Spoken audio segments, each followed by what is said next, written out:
सविताताई त्यांच्या सुनेला राजश्रीला म्हणाल्या, चल चालती हो माझ्या घरातून.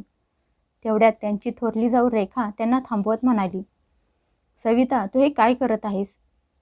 हे ऐकून सविताताई म्हणाल्या, मग काय करू ताई, सुनबाईला घरात येऊन 2 वर्ष झाली, तरी अजून तिला नीट जेवण पण बनवता येत नाही. तुम्ही जर हिच्या हातचं जेवला ना तर परत 2 दिवस जेवणावरून मन उडून जाईल. हे ऐकताच त्यांची थोरली जाऊ रेखा हसून आगीत तेल ओतायचं काम करत म्हणाली, हो, या बाबतीत मी खूप नशीबवान आहे. माझ्या सुनेला घरात येऊन वर्ष झालं, पण तिच्या जेवणात एकही दिवस काही कमी निघत नाही. काय जेवण बनवते, तू खाल्लंस ना तर बोटं चाटत बसशील. मी कधीतरी माझ्या सुनेच्या हातचं जेवायला तुला आमंत्रण देईन, तेव्हा बघ.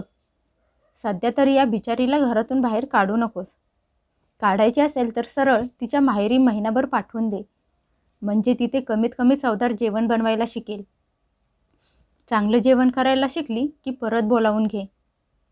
सविताताई म्हणाल्या, ताई आता मला हेच करायला लागणार आहे.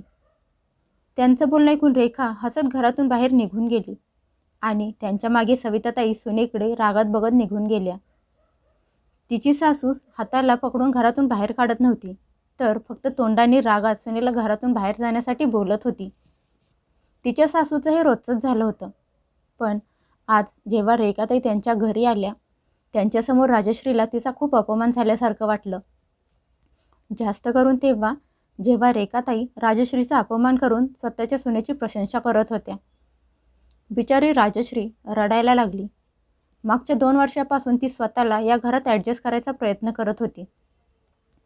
ती स्वतःला घरातल्या वातावरणात आणि कुटुंबात ॲडजस्ट करण्याचा प्रयत्न करायची. घरातले 2 पावलं तिच्या पुढे असायचे. तिचे सासरचे लोक खूप कंजूस होते. प्रत्येक गोष्टीत कंजूसपणा करायचे. असं नव्हतं की राजश्रीला जेवण बनवता येत नव्हतं. ती पण जेवण छान बनवायची. पण छान जेवण पण तेव्हाच बनेल ना जेव्हा तेल मसाले सगळं व्यवस्थित त्यात वापरायला मिळतील. तिची सासू एवढी कंजूस होती की सगळं मोजून मापून द्यायची आणि सरळ आदेश द्यायची की हे सगळं महिनाभर पुरवायचं आणि संपलं तर अजिबात मिळणार नाही. आता बिचारी राजश्री तरी काय करणार? घरातले सगळे सासूच्या हातात होतं आणि सासू सरळ आदेश द्यायची की किचनमधलं सामान 1 महिना पुरवायचं आहे, म्हणजे कसं पण करून पुरवायचंच आहे. भाजी 5 माणसांची बनवायची आणि त्यात तेल मसाले मात्र 2 माणसांची घालायची. मग असं केलं तर भाजी खाण्याच्या लायकीची कशी बनणार? आणि वरून घरात अजून सगळ्यांनाच खायला चमचमीत चवदार हवं असतं. तेच तिच्या सासूला मिळत नव्हतं आणि मग रोज सुनेला शिव्या देत टोमणे मारत असायच्या. राजश्रीने पण स्वतःला याच वातावरणात ॲडजस्ट केलं होतं आणि सगळं देवाच्या भरोशावर सोडलं होतं. जसं चालू आहे तसंच चालू दे. राजश्रीचा नवरा अमित जास्त करून कामानिमित्त बाहेर राहत असायचा आणि तिच्या सासऱ्यांनाही तसंही जास्त मसालेदार तेलकट खायचं नव्हतं. त्यांना साधं जेवण खायचं होतं. त्यामुळे राजश्री पण जास्त कुठल्या गोष्टीच्या नादी लागायची नाही. जे मिळत असायचं ते बनवत असायची. हा विचार करून की जेव्हा माझी वेळ येईल तेव्हा मी माझ्या मर्जीने करेल. पण आज जेव्हा तिची सासू तिला शिव्या देत होती, त्यावेळी बरोबर रेखाताई त्यांच्या घरी आल्या आणि त्यांच्या घरात सगळ्यांच्या समोर त्यांच्या सुनेची प्रशंसा करून गेल्या. त्यामुळे ती बिचाऱ्या राजश्रीच्या मनाला कुठे ना कुठे लागलं. आज तिला स्वतःला खूप अपमानित झाल्यासारखं वाटत होतं. खोलीत बसून ती रडत होती आणि मनातल्या मनात ठरवलं होतं की ती तिच्या आईला फोन करून कुणाला तरी बोलावून माहेरी निघून जाणार आहे. परत येणार नाही. मला असल्या वातावरणात आणि संस्कारात राहायचं नाही. तेवढ्यात तिचा फोन वाजला. तिच्या नंदेचा अवनीचा फोन होता. त्या दोघींचं खूप छान जमत असायचं. अवनी तिच्या आईच्या अगदी उलट होती. तिला तिच्या आईचं वागणं बोलणं चांगलंच माहीत होतं. इथपर्यंत की तिने स्वतः कितीतरी वेळा तिच्या आईला समजून सांगण्याचा प्रयत्न केला होता. पण तिची आई कुणाचं ऐकून घेणाऱ्यांमधली नव्हती. राजश्रीने रडून रडून तिच्या नंदेला घडलेल्या सगळ्या गोष्टी सांगितल्या आणि हेही सांगितलं की ती आता या घरात राहणार नाही, माहेरी निघून जाणार आहे. तिचं बोलणं ऐकून अवनी गंभीर झाली. काही विचार करून राजश्रीला शांत राहायला सांगितलं आणि दुसऱ्या दिवशी दुपारपर्यंत अवनी पण माहेरी आली. मुलीला अचानक आलेली बघून तिची आई खूप खुश झाली. त्या दिवशी अवनी काही बोलली नाही. पण दुसऱ्या दिवशी जशी रेखाताई अवनी आल्याची बातमी मिळाली त्या अवनीला भेटायला त्यांच्या घरी आल्या. अवनीला पण हेच तर पाहिजे होतं. त्यामुळे तिने जाणून बुजून वेळ बघून जेवणाचा विषय काढला. जेवणाचा विषय ऐकून रेखाताई कालची घटना आठवली. त्यांना परत एकदा त्या सासू सुनेची चेष्टा करायचा मजा घ्यायचा चान्स मिळाला. त्यामुळे ते लगेच म्हणाल्या, अगं काय सांगू अवनी बाळा तुला, तुझी आई तर बिचारी चांगल्या जेवणासाठी तरसून गेली आहे. त्यांचं बोलणं ऐकून अवनी हसली. तिला हेच तर हवं होतं. तरी पण काहीच माहीत नसल्यासारखं दाखवत म्हणाली, अगं काकू काय झालं माझ्या आईला. हे ऐकून रेखाताई म्हणाल्या, काय सांगू तुला अवनी बाळा, तुझ्या बहिणीला तर साधं जेवण पण नीट बनवता येत नाही. आता कालचीच गोष्ट घे. तुझी आई उपाशी पोटी राहते. सारखी बोलत असते की सुनबाई चांगलं चवदार जेवण बनवत जा, पण राजश्री बनवतच नाही आणि सगळे तेल मसाले वाया घालवते. आणि दुसरीकडे माझी सून आहे. चल आज तुला मी तिच्या हातचं चवदार जेवण करायला घेऊन जाते. तू बोटं चाटत राहशील. राजश्रीचा अपमान करून स्वतःच्या सुनेची प्रशंसा करत त्यांची मान अजूनच ताठ झाली. काकूंचं बोलणं ऐकून अवनी हसली आणि खूप शांततेत म्हणाली, अगं काकू असं काही नाही. माझी बहिणी पण चांगलं चवदार जेवण बनवते. अजूनपर्यंत तू माझ्या बहिणीच्या हातचं जेवली कुठं आहेस. जर तू तिच्या हातचं एकदा जेवलीस ना, मग तू तुझ्या सुनेच्या हातचे जेवण विसरून जाशील. गॅरंटी आहे माझी. अवनीचं बोलणं ऐकून रेखाताई तोंड वाकडं केलं आणि म्हणाल्या, बस कर अवनी, तू आज आली आहेस ना म्हणून अशी बोलत आहेस. मी रोज तुझ्या आईच्या तोंडून ऐकत आहे, रोज तमाशा बघत आहे. तुला काय माहीत. हे ऐकून अवनी म्हणाली, मग ठीक आहे काकू, आज मी हे सिद्ध करून दाखवते. आज तू माझ्या बहिणीच्या हातचं जेवण करून जा.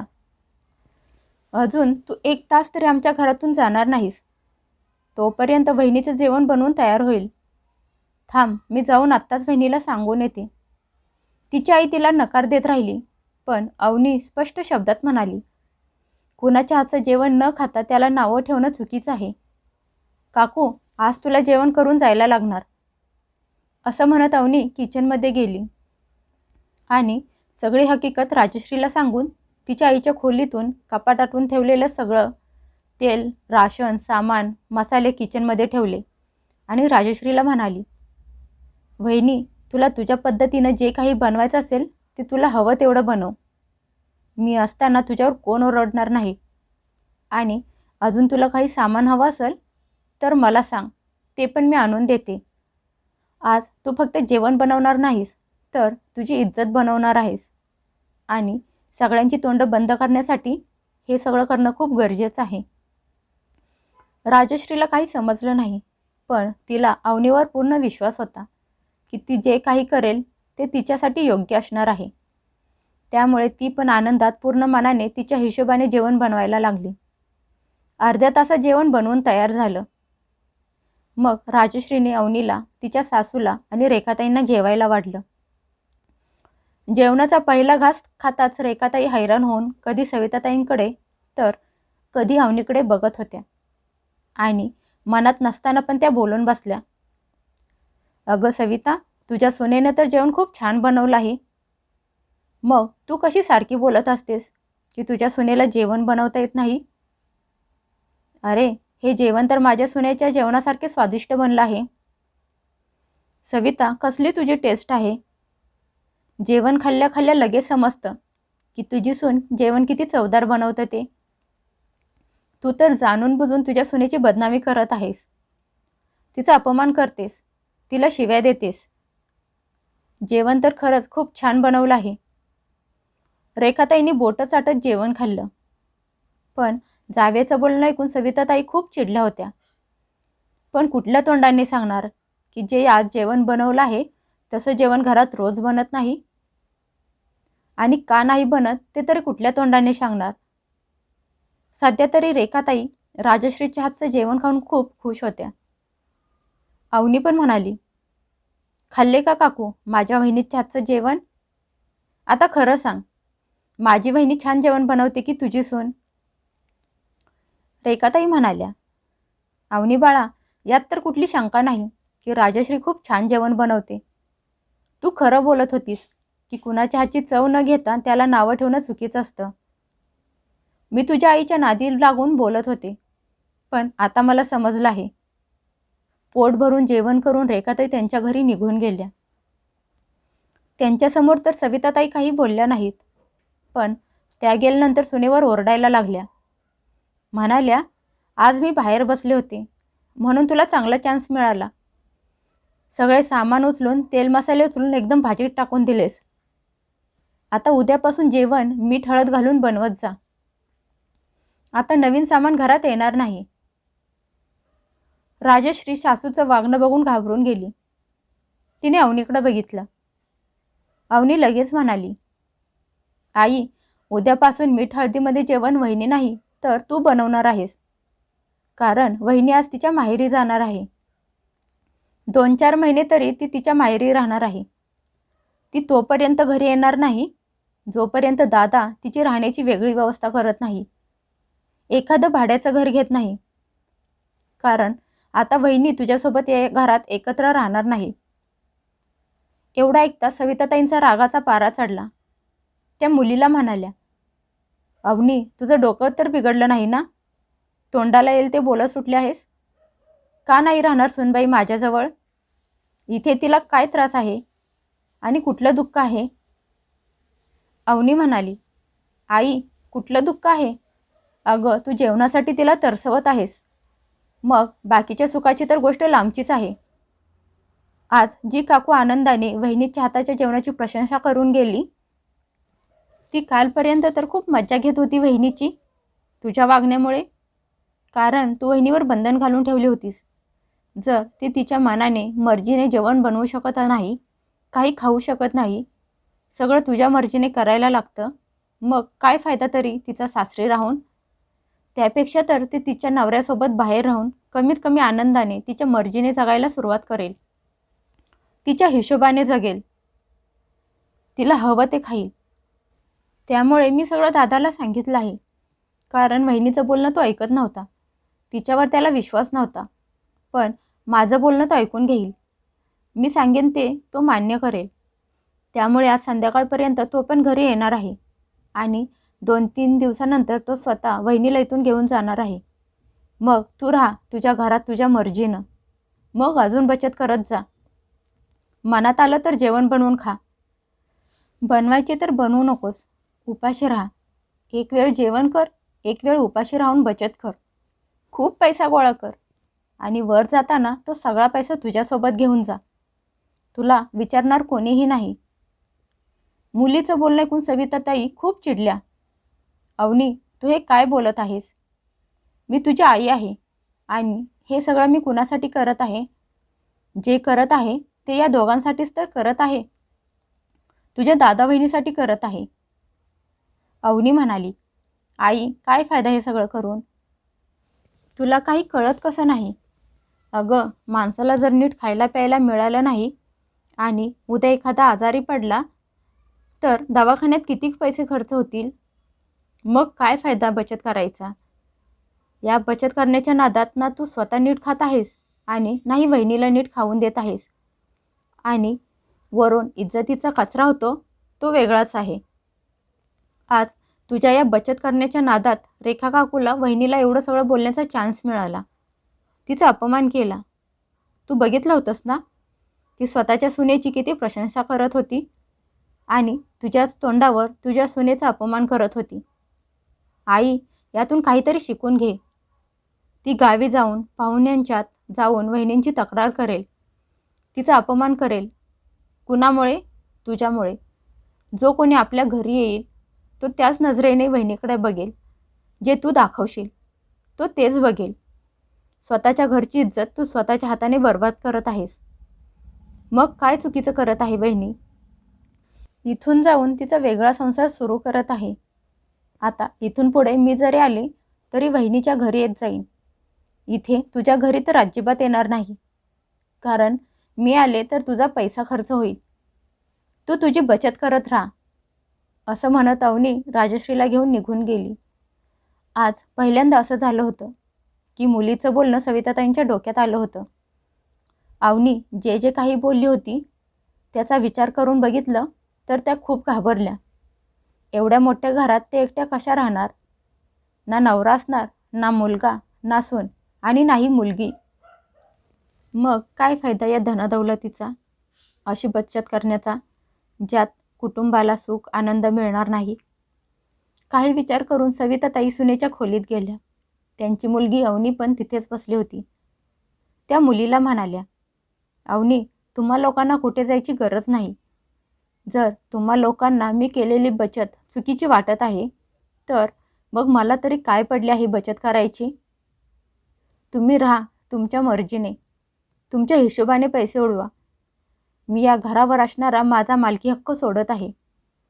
सगळे अधिकार तू तुझ्या बहिणीला देऊन टाक. ठेव म्हणावं तिला तुझ्या पद्धतीनं घर, सांभाळ हवं तसं. खूप बघितलं आणि खूप सांभाळलं घर मी माझ्या हिशोबानं. जर शेवटी सगळ्यांच्या नजरेत मलाच वाईट बनायचं आहे तर त्यापेक्षा चांगलं मी पण 2 वेळचं आयतं खाऊन आरामात जगते. इथून पुढे मी माझ्या सगळ्या जबाबदाऱ्या सोडत आहे आणि ही घे स्टोअर रूमची चावी, असं म्हणत त्या चावी काढून अवनीच्या हातात देत खोलीतून बाहेर निघून गेल्या. आईचं बोलणं ऐकून अवनी राजश्रीकडे बघून हसायला लागली आणि चावी राजश्रीच्या हातात देत म्हणाली, वहिनी, इथून पुढे या घराची जबाबदारी तुझ्या अंगावर आहे.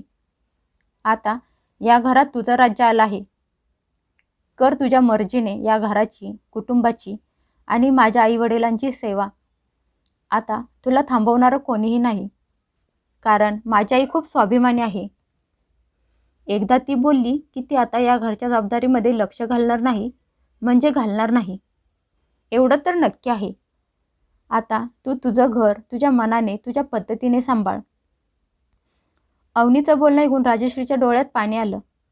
ती तिच्या गळ्यात पडून म्हणाली, खरंच ताई, तुम्ही नसताना तर हा गोंधळ कधीच संपला नसता आणि मी पण माझ्या माहेरी जाऊन बसले असते. अवनी म्हणाली, वहिनी, आता तरी हा गोंधळ संपला आहे आणि तू माहेरी जाऊन पण राहणार नाहीस. तू तुझ्या घराला, कुटुंबाला सांभाळ, खास करून तुझ्या सासूला, कारण काही दिवस ती रागात राहणार आहे, तुझ्यावर चिडून राहणार आहे. आता तिचा राग पण तुला सांभाळायला लागणार आहे. तुझ्या पद्धतीनं पण एवढं तर नक्की आहे, आता ती तुझ्यावर कुठलंच बंधन घालणार नाही. अवनीच्या छोट्याशा समजूतदारपणामुळे राजश्रीचं पूर्ण आयुष्य बदलून गेलं.